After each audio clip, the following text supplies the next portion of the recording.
Hello everyone. Hello everyone, welcome to Ayurved Manthan. हम आज संस्कृत का शब्द रूप देखेंगे और इसको मैं पहले हम शब्द रूप, उसके बाद में कारक जो इम्पोर्टेंट हैं, जिनसे हमारी पूरी संस्कृत हमको समझ में आएगी, उनको मैं पहले कराऊंगी और जो इजी चैप्टर हैं उनको हम बाद में करेंगे। तो देखो, जो संस्कृत है बीएमएस फर्स्ट ईयर की, मतलब उसी में होती है, तो उसके 2 पेपर होते हैं जो कि 100 मार्क्स के होते हैं ईच, ठीक है। एंड जो पेपर फर्स्ट होता है उसका कुछ इस टाइप से है कि संस्कृत वर्ण परिचय 5 नंबर का, जिसमें महेश्वर सूत्र, उच्चारण स्थान और प्रयत्न, संज्ञा प्रकरण, उपसर्ग और अव्यय, ये जो चीज़ हैं इनको यहाँ पर एक साथ पढ़ेंगे। कौन से चैप्टर 1 से लेकर 4th तक।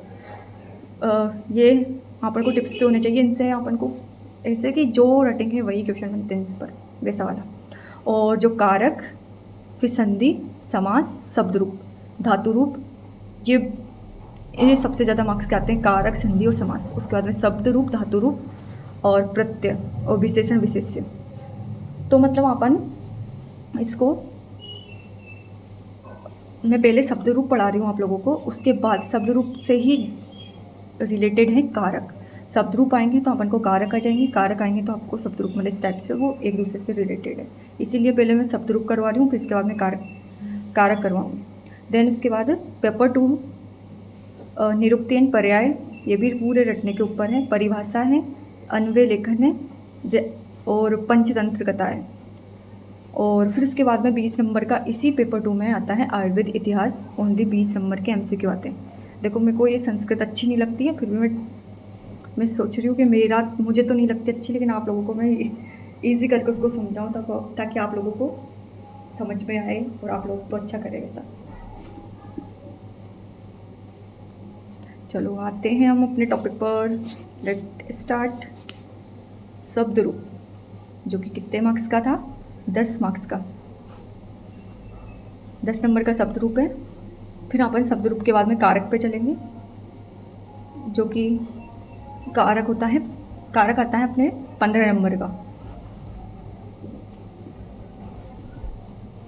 और देखो, जब भी हम शब्द रूप याद करेंगे, पहली बात तो जिसको टॉप करना है, जिसको बहुत अच्छे से पढ़ाई करनी है, तो जो बुक में दे रखा है, जितने शब्द रूप दे रखे हैं वो पूरे रट लो। फिर वैसे तो 10 नंबर का है, तो उसमें टाइम ख़राब करने की मैं तो यही सजेस्ट करूँगी कि जो जितना बता रही हूँ उतना करो, मस्त आपके शब्द रूप क्लियर रहेंगे। और वही पेपर में 6-7 नंबर तक तो आपके आ ही जाएंगे, और बाकी का आप लोग देख लेना। अगर आपको अच्छे ही मार्क्स चाहिए, वैसे इनसे ऑलमोस्ट सब क्लियर हो ही जाएगा, मतलब आपको पूरा ये याद है। तो नाउ अब आते हैं अपन शब्द रूप पर। जब भी हम शब्द रूप को देखेंगे, पहले तो अपना कॉन्सेप्ट क्लियर होना चाहिए कि शब्द रूप क्यों याद कर रहे हैं हम, इसकी क्या इंपॉर्टेंस है, क्या हम इसको स्किप कर सकते हैं, हम डायरेक्ट कारक पे चले जाते हैं। और इसके बाद में वाच्य परिवर्तन कर लेंगे, सेंटेंस बना लेंगे, जो कि पेपर 2 में सेंटेंस आता है मातृभाषा को अपन संस्कृत में करने का, क्या हम वो डायरेक्ट कर लेंगे। तो सोचो, इतने सारे टॉपिक ये एक दूसरे से कनेक्टेड हैं। अगर आपको शब्द रूप क्लियर नहीं होगा तो कारक नहीं आएगा। ये पहला पॉइंट तो यही है, तो अपन को ये समझना ही होगा। और मैं जितना बता रही हूँ उससे आप लोगों के 8-9 नंबर तो कहीं नहीं गए, बाकी 8 बोल रही हूँ, तो उसमें से 2 नंबर 3 नंबर मान लो, वो आप ये क्लियर होगा तो आप इजीली अपनी ट्रिक्स जो भी बना रहे हो वो सब इससे क्लियर हो जाएगा। जितना बता रही हूँ वो तो आना ही चाहिए आप लोगों को, ठीक है। सबसे पहले जो बुक में जो टेबल बनी हुई है वो अपन को याद होनी चाहिए, उसी से ही अपना पूरा कॉन्सेप्ट क्लियर होगा। कौन सी? ये वाली। तो देखो, अब आते हैं अपन इस टेबल पर।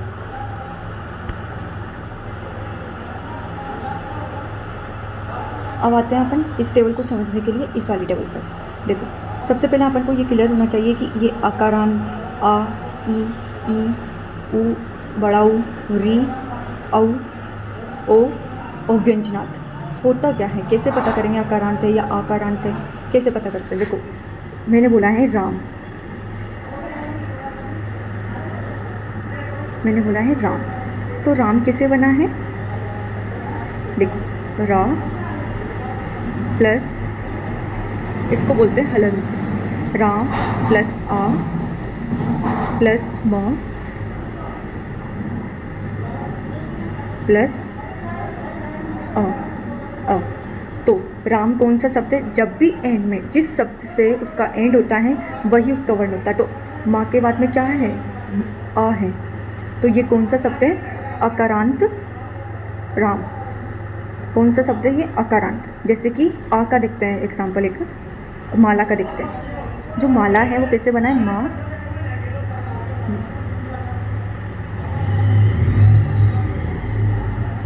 माँ और ला।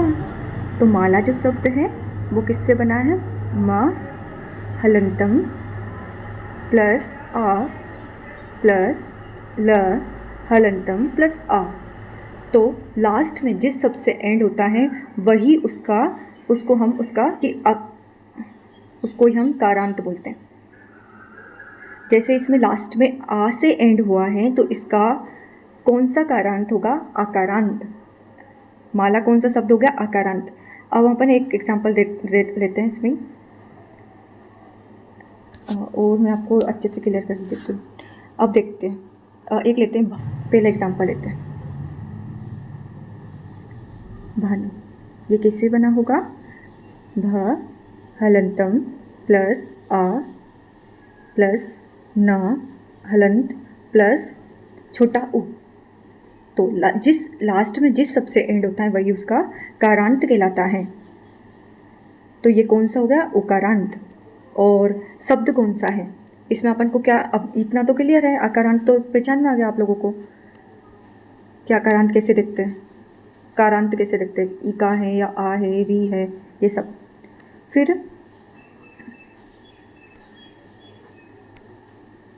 देखो इसमें अपन को क्या याद रखना है, इस टेबल में इन्होंने स्वर को अलग कर दिया। स्वर तो अपन को याद होना चाहिए, स्वर कितने याद करवाए उन्हें, कितना टेबल में मेंशन किया? अ आ ई उ री ओ, इतने अपन को स्वर याद होने चाहिए। और इनका अपन को पुल्लिंग, स्त्रीलिंग, नपुंसकलिंग, इस टेबल से हमको क्या याद होना चाहिए? पुल्लिंग शब्द कौन सा है, यही इम्पोर्टेंस है। ये तो आप लोगों को ऐसे भी समझ में आ जाएगा, शब्द से अपन को याद क्या होना चाहिए, कौन सा शब्द पुल्लिंग है, कौन सा स्त्रीलिंग में आ रहा है, कौन सा नपुंसकलिंग में आ रहा है। तो बहुत ईजी है, आराम से एक दो बार याद करोगे ना बिल्कुल अच्छे से याद हो जाएगा। जैसे कि मैंने बोला है, जब भी कोई शब्द आया कि बात का शब्द रूप लिखना है तो आपको क्लियर होना चाहिए बात आता किस में है। ये तो पता है कि बात अपन को देखते ही समझ में आ रही है कि कोई मात्रा नहीं है ता के बाद में, तो ये अकारांत होगा। वैद्य, राम, रुग्ण, ये सब अकारांत हैं, लेकिन अकारांत के स्त्रीलिंग में आएंगे या नपुंसकलिंग या आएंगे पुल्लिंग में, ये याद होना चाहिए आप लोगों को। स्त्रीलिंग में कोई भी अकारांत शब्द नहीं होता और नपुंसकलिंग में 2 शब्द आते हैं, पित्त एवं वन। ऐसे ही अकारांत में बोलते हैं कि जो पुल्लिंग है उसमें कोई भी अकारांत शब्द नहीं होता, लेकिन जो स्त्रीलिंग है उसमें होता है, नपुंसकलिंग में भी नहीं होता। यानी कि ओनली अकारांत में एक ही चीज़ है, स्त्रीलिंग में ही अपन को याद करने होते हैं। और ईकारांत में अग्नि, मुनि, संप्रप्ति, मति, प्रकृति और अक्षिवारी, अस्ति, दधि, यहाँ अपन को नपुंसकलिंग में याद करने होते हैं। आपको ये याद होना चाहिए कि कौन सा शब्द किस में है, मैं बार बार बता रही हूँ और आपको ये टेबल याद ही करनी है। उकारांत में ऋतु, भानु, गुरु, ये पुल्लिंग में आते हैं शब्द। वर्षाभु, भदु, अश्रु, मधु। और ऋकारांत में देखो नृ, धात्र, पितृ, मातृ, ज्ञात्र, जो शब्द जिसमें आ रहा है ना वो आपको क्लियर होना चाहिए कि ये शब्द किसका है। इस टाइप से अपन व्यंजनात् के देखते हैं। व्यंजनात् यानी कि लास्ट में कोई जो एंड हो रहा हो वो किसी शब्द से हो रहा हो जो कि व्यंजन हो। हलंत्यम व्यंजन अंत, व्यंजन हो और कोई हलंतम शब्द से एंड हो रहा हो, क्योंकि हलंत कब होता है? जब उसके पास कोई स्वर की कोई हेल्प नहीं ले रखी हो उसने। तो न, श, त, द, ज, ये शब्द हैं। आपको ये क्लियर होना चाहिए कि जैसे कि श्लेष्मन एन से लास्ट में है, ना से है लास्ट में, तो ये क्लियर होना चाहिए ये किस में आता है, ये पुल्लिंग में आता है। लोकिन पुल्लिंग में, ज्ञानिन पुल्लिंग में आता है। और जो है ना से कोई शब्द स्त्रीलिंग में बना ही नहीं। और वर्तमान, दंडिन, ये आपको क्लियर होना चाहिए कि ये नपुंसकलिंग में आता है। ये सब आपको मतलब पूरी टेबल याद होनी चाहिए। डैश डैश का मतलब है इसका कोई शब्द बना ही नहीं, और बाकी के आप लोगों को ये क्लियर होना चाहिए, ये वाली पूरी टेबल सबसे पहले। फिर अपन चलते हैं शब्द ऊपर। देखो इसमें से SQ LAQ दोनों बनते हैं, और जो SQ है जैसे कि अभी PYQ भी 2026 में अभी क्वेश्चन आया है इसी वर्ष 5 नंबर का, कि स्रोतस जो कि तृतीय विभक्ति है, स्रोतस की शब्द रूप लिखना है अपन को स्रोतस का तृतीय विभक्ति में, और धेनु में द्वितीय विभक्ति में लिखना है, और स्थिरा भिषज मात्र इन सबका कोई की इन्होंने बोला तृतीय पंचमी ये विभक्तियाँ बताई और अपन को इनका शब्द रूप लिखना है सभी वचनों में। ये क्वेश्चन था कि सभी वचनों में इसके शब्द रूप लिखो। और एक ऐसे क्यों भी पूछा जाता है, जैसे कि ऐसे दे दिया कोई अग्नि है, अब उन्होंने मेंशन कर दिया कि जो अग्नि है वो ईकारांत से आती है, और ये पुल्लिंग भी है, पूरा ही बता दिया, और ये लिखना क्या है तुमको चतुर्थी एक वचन का शब्द रूप बताओ, ऐसा भी क्वेश्चन आ सकता है। जैसे कि अश्मद है, ये सर्वनाम में आता है, षष्ठी है, एक वचन में इसका शब्द रूप बताओ, इस टाइप से क्वेश्चन बनते हैं। तो मतलब अपन को बिल्कुल टिप्स पे होनी चाहिए चीज़ें, वो कैसे भी पूछ लेगा। और अब इसमें जो पूछा था उन्होंने मेंशन नहीं किया कि ये इकारांत है, ये क्या है। अब आपको मैंने उस टेबल से बताया, आप खुद देख के बता सकते हो। ये हलंतम श आ रहा है तो कौन सा होगा, शकारांत होगा, व्यंजनांत होगा, क्योंकि श और श तो व्यंजन होता है। जैसे कि धेनु है तो छोटा ऊ है तो कौन सा होगा, धेनु किस में आता है, उकारांत शब्द है। स्थिरा आ रहा है तो आकारांत होगा, और आकारांत सिर्फ एक में ही था, किस में, स्त्रीलिंग में था ना, स्त्रीलिंग में आकारांत ओनली।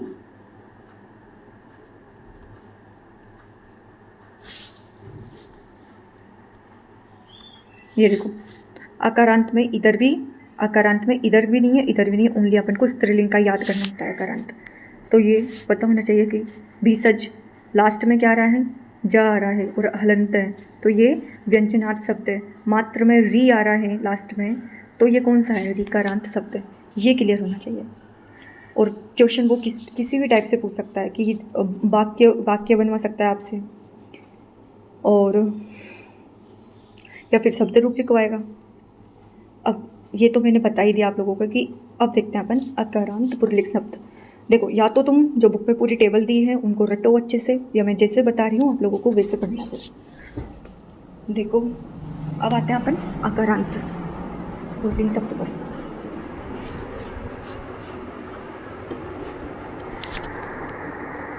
जब भी हम कोई भी शब्द रूप लिखेंगे हमको क्लियर होना चाहिए कि हमको कितनी विभक्तियाँ लिखनी है, 7 विभक्ति और 3 वचन में उसका शब्द रूप लिखना होता है। क्या 7 विभक्ति और 3 वचन में उसका शब्द रूप लिखना है, ठीक है बच्चों। और जो अकारांत हैं वो कैसे बना, जैसे कि मैंने राम का एग्जाम्पल लिया था, र फिर आ की मात्रा म, और लास्ट में जो बचा है उसको क्या बोलते हैं अपन, अकारांत। अ बचा है तो ये कौन सा अकारांत हो गया, अकारांत पुल्लिंग शब्द। पुल्लिंग क्यों, क्योंकि अब मैं आपको पुल्लिंग का शब्द रूप बता रही हूँ, वो भी अकारांत में। और कौन सा शब्द रूप, किसका शब्द रूप, राम। ये आपको पूरा याद होना ही चाहिए, इससे आपके पूरे कारक समझ में आएंगे। अपन मतलब कुछ नहीं आ रहा तो राम तो आना ही चाहिए। मैं बताऊँगी राम से ही अपन क्वेश्चन सॉल्व कर लेंगे, इसलिए याद होना चाहिए। मैंने अभी जस्ट क्लियर कहा था कि कितनी विभक्तियाँ याद करनी है, 7 विभक्ति, प्रथमा द्वितीया तृतीया चतुर्थी पंचमी षष्ठी सप्तमी, 7 विभक्तियाँ और 3 वचन, एक वचन, बहुवचन और द्विवचन।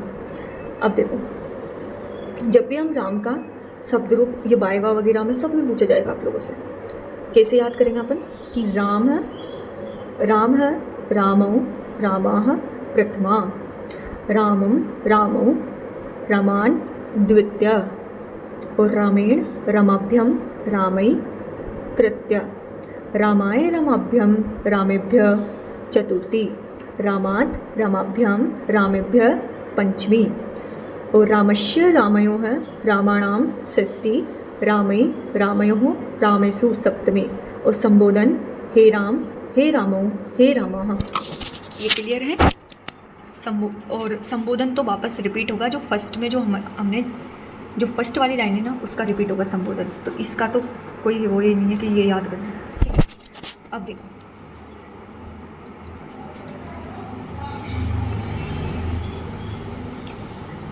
जो जितने भी शब्द रूप होंगे उनकी हमको पहली लाइन जो है वो याद होनी है, करनी ही पड़ेगी। जितने भी शब्द रूप बुक में गिवन है, जो लग रहा है कि ये आएगा, सबके शब्द रूप की पहली लाइन आप लोगों को क्लियर होनी चाहिए।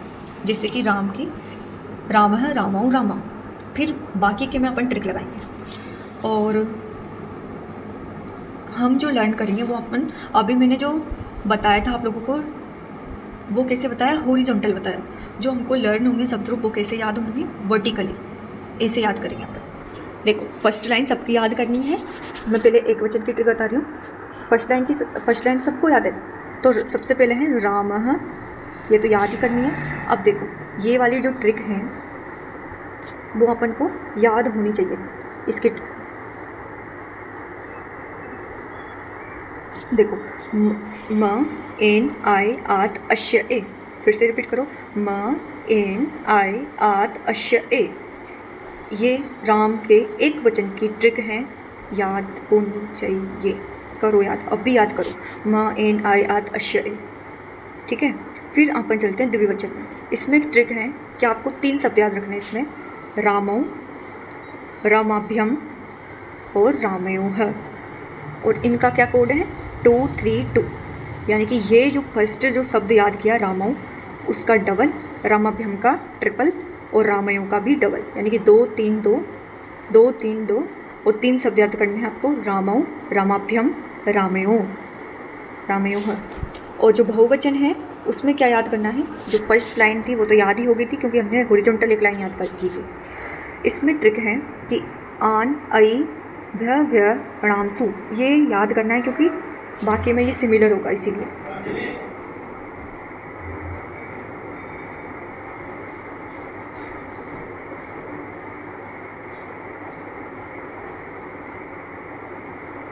देखो यानी कि कैसे होगा, आन आन आई भ्य भ्य प्रणामसु।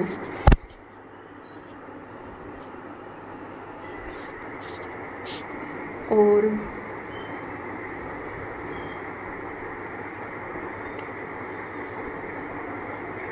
जो राम के लास्ट में आई लग रहा है तृतीय विभक्ति में, उसको कैसे याद करोगे,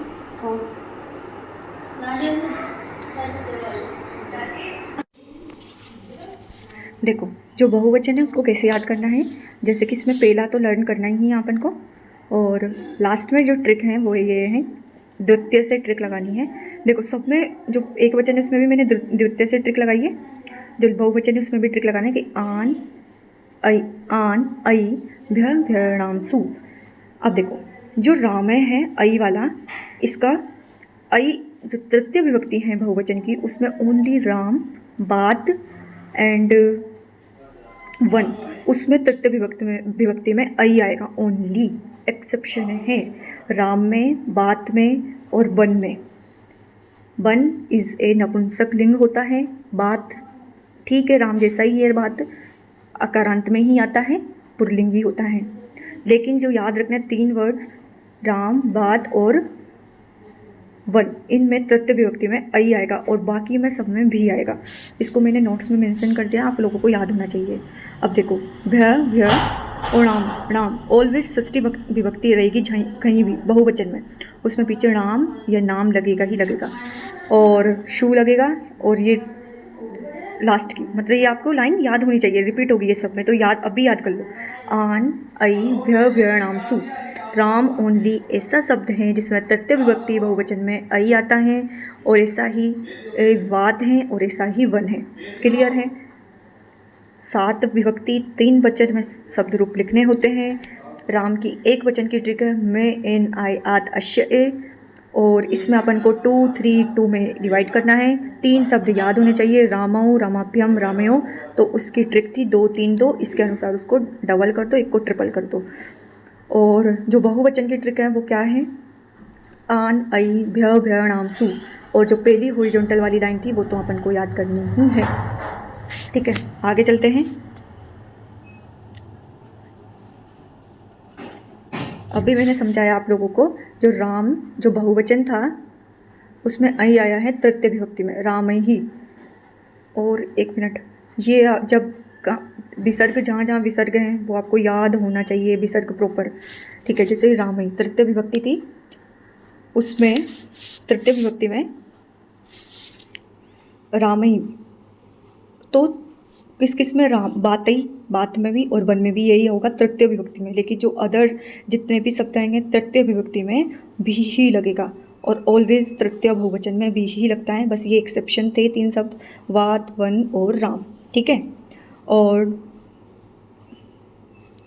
जो राम जैसे जो शब्द हैं अकारांत में पुल्लिंग में वो कौन कौन से हैं? वात, वैद्य, राम, रुग्ण, ये मैंने यहाँ पे मेंशन कर दिया है। वैसे आप लोगों को टेबल याद होनी चाहिए, उस टेबल से आपको पता चलेगा कि राम जैसे शब्द रूप किस किस के हैं। ओनली राम को याद करो, वही बात का होगा, वही वैद्य का होगा, वही राम का, वही रुग्ण का। देन अब देखो जो ट्रिक थी वो सप्तमी बहुवचन की ट्रिक, ऑलवेज शू और शू एट द एंड। और जो षष्ठी बहुवचन है उसमें नाम या नाम लास्ट में, एंड में, षष्ठी बहुवचन में, है ना। ये यहाँ पे बहुवचन है, उनमें हम ऑलवेज नाम और नाम आएगा, और सप्तमी में शू या शू आएगा। देन द अकारांत और स्त्रीलिंग शब्द, देखो मेरे थोड़ा प्रोनाउंसिएशन में थोड़ा लगेगा कि शू और शू तो एक जैसा, आप मेरी इसको समझोगे मैंने लिख क्या रखा है ना, थोड़ा इतना तो चलता है यार, मेरे को भी बेकार लगती है संस्कृत, बस हाँ कि बस चल रहा है काम, ऐसा है। देखो अकारांत स्त्रीलिंग शब्द में देखते हैं। अकारांत बता दिया है कैसे अकारांत होता है। स्त्रीलिंग शब्द में 4 शब्द आए, कला, माला, स्थिरा, बला। और मैंने ये कहा था कि इस टेबल में अकारांत में ना तो पुल्लिंग होता है ना स्त्रीलिंग होता है। ये मेरे को कैसे पता चला? सोच रहे होंगे, क्यों मत सोचो, हमको इस टेबल से ही पता चला कि ओनली अकारांत में स्त्रीलिंग ही होता है, पुल्लिंग नहीं होता। ऐसे ही आप लोगों को पता होना चाहिए। तो फिर अपन स्त्रीलिंग की ट्रिक अलग रहेगी, इसीलिए आप ओनली मैं 4 शब्द रूप बताऊंगी, आपको वही याद रखना है, सब में वही लगाएंगे फिर अपन, ठीक है। जो तो याद होना ही चाहिए जितना मैंने नोट्स में मेंशन किया है। देखो वही 7 विभक्तियाँ, ठीक है, वही 3 वचन शब्द रूप लिखना है। अब मैं बता रही हूँ आपको बला का। पहली लाइन सबकी आपको याद होनी चाहिए, बला, वले, बलाह, ठीक है। अब जिसकी ट्रिक है अकारांत की वो ये है, क्या? म, या, यई, याह, याह, याम। क्या है? म हलंतम, या, यई, याह, या, याम। देखो वलाम, वलया, वलाए, वलई, बलायह, बलायाह, बलायाम, और हे वला, ये तो रिपीट होगा ही। जैसे कि इसमें क्या 3 शब्द याद करने होते हैं, वले, वलाभ्याम और वलयो, जैसा मैंने राम का बताया वही ट्रिक 2 3 2, बस 3 शब्द याद रखो इसके, वले, बलाभ्याम, वलयो, और बाकी के शब्द 2 3 2 से उसको रिपीट कर दो। और जो बहुवचन है इसमें क्या है कि जो बलाह और बलाह वो तो रिपीट होगा ही, बलाह बलाह दोनों इसी का ही रिपीट कर दो इसमें। और वहाँ राम में क्या था? रमान था, इसमें रिपीट हो गया है ये बलाह, इसी का ही डबल। मैंने बोला था तृतीय विभक्ति जब भी आएगी कहीं भी तृतीय में भी ही आएगा। फिर लास्ट में वापस सेम जैसा राम का याद किया, बलाभ्य, बलाभ्य, बलानाम, बालसु, तो भी भय भय नामसु हो गया ना वापस, इसलिए बहुवचन की ट्रिक मिल जाती है। देखो आकारांत कैसे हैं ये मैंने बता दिया कि व, एल और आ, एल बोल रही हूँ, ल और आ, तो लास्ट में आ रहा है इसीलिए इसको हम आकारांत बोलते हैं। ट्रिक याद होनी चाहिए, म या ये, म या यई, यह याह, याम, और वले, वलाभ्याम, वलयो, इसी का डबल करना है, वलाह, वलाह, वलाभी, वलाभ्य, वलाभ्य, बलानाम, बलासु। और नेक्स्ट पे चलते हैं। ये तो मैंने अभी बता ही दिया।